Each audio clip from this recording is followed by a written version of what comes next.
The Roman Rite, the most widespread liturgical rite in the Catholic Church, is one of the Latin rites used in the Western or Latin Church. The Roman Rite has been adapted over the centuries, and its Eucharistic liturgy can be divided into three stages: the pre-Tridentine Mass, Tridentine Mass, and Mass of Paul VI.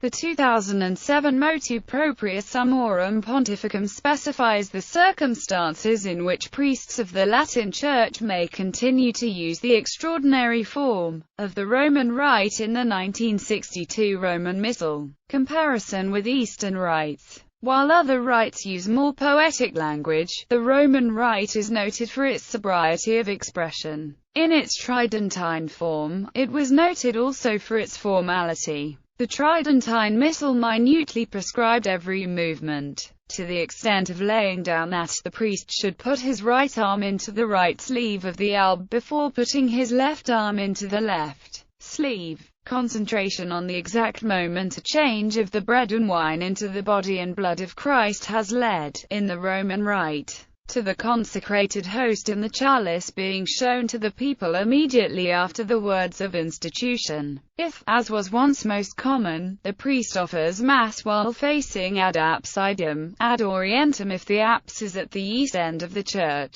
he shows them to the people, who are behind him, by elevating them above his head. As each is shown, a bell is rung and, if incense is used, the host and chalice are incensed. Sometimes the external bells of the church are rung as well. Other characteristics that distinguish the Roman Rite from the rites of the Eastern Catholic Churches are frequent genuflections, kneeling for long periods, and keeping both hands joined together. Antiquity of the Roman Mass. In his 1912 book on the Roman Mass, Adrian Fortescue wrote, "Essentially the Missal of Pius V is the Gregorian sacramentary, that again is formed from the Gelasian book, which depends on the Leonine collection. We find the prayers of our canon in the Treatise de Sacramentis and allusions to it in the 4th century. So our Mass goes back, without essential change, to the age when it first developed out of the oldest liturgy of all. It is still redolent of that liturgy, of the days when Caesar ruled the world and thought he could stamp out the faith of Christ,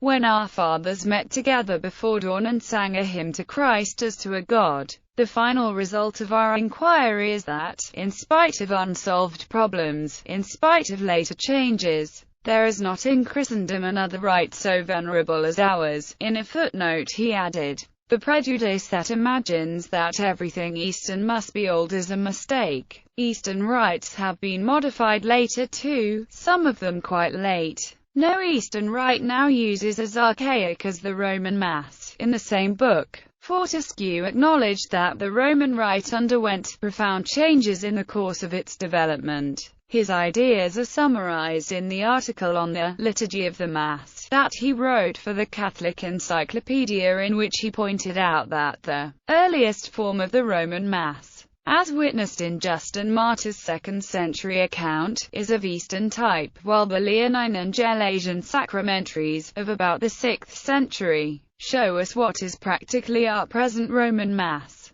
In the interval there was what Fortescue called a radical change. He quoted the theory of A. Bam Stark that the Hankajich quam oblationem, supraque and supplices, and the list of saints in the Nobis Quoque were added to the Roman canon of the Mass under a mixed influence of Antioch and Alexandria, and that Saint Leo I began to make these changes. Gregory I finished the process and finally recast the canon in the form it still has. Fortescue himself concluded, "We have then as the conclusion of this paragraph that at Rome the Eucharistic prayer was fundamentally changed and recast at some uncertain period, between the 4th and the 6th and 7th centuries. During the same time the prayers of the faithful before the offertory disappeared, the kiss of peace was transferred to after the consecration, and the epiclesis was omitted or mutilated into our supplices prayer." Of the various theories suggested to account for this, it seems reasonable to say with Rauschen, although the question is by no means decided,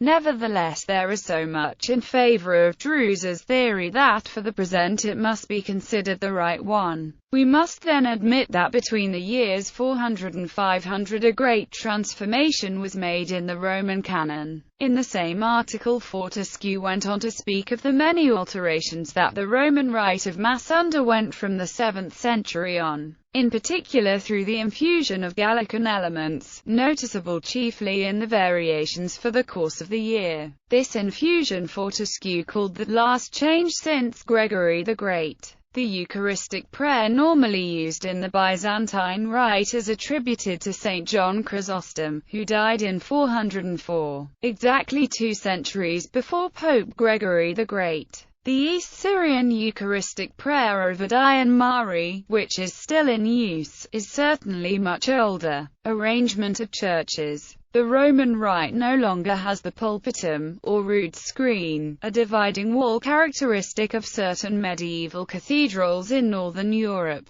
or the iconostasis or curtain that heavily influences the ritual of some other rites. In large churches of the Middle Ages and early Renaissance, the area near the main altar, reserved for the clergy, was separated from the nave by means of a rood screen extending from the floor to the beam that supported the great cross of the church, and sometimes topped by a loft or singing gallery. However, by about 1800 the Roman Rite had quite abandoned rood screens, although some fine examples survive. Chant. Western ears find the traditional chant of the Roman Rite, known as Gregorian chant, less ornate than that of the Eastern rites. Except in such pieces as the Graduals and Alleluias, it eschews the lengthy melismata of Coptic Christianity, and, being entirely monophonic, it has nothing of the dense harmonies of present-day chanting in the Russian and Georgian churches. However, when Western Europe adopted polyphony, the music of the Roman Rite